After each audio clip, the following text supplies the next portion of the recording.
Lawmakers sat spellbound as Peace Corps volunteers told chilling stories of being raped and beaten that spanned decades.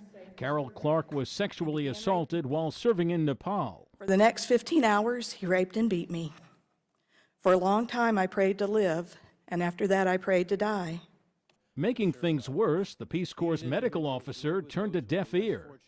Instead of helping me, he told me he was disgusted with the volunteers, and anything that happened to us was our own fault.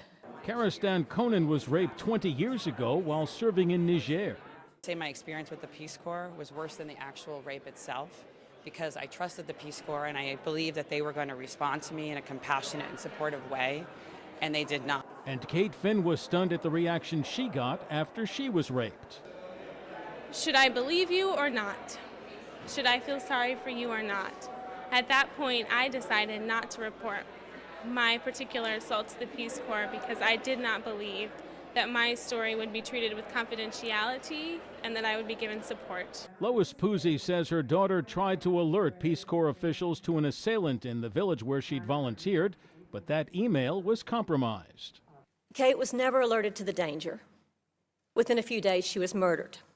And Puzzi says the Peace Corps didn't give the family any information about her daughter's death and felt abandoned.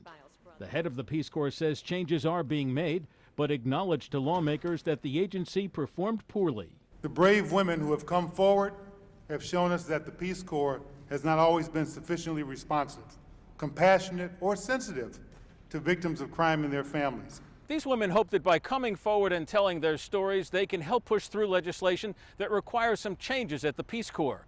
Among them, requiring the Peace Corps to better train its volunteers about sexual assaults and also providing victims with better support. Jerry Bodlander, Associated Press, Capitol Hill.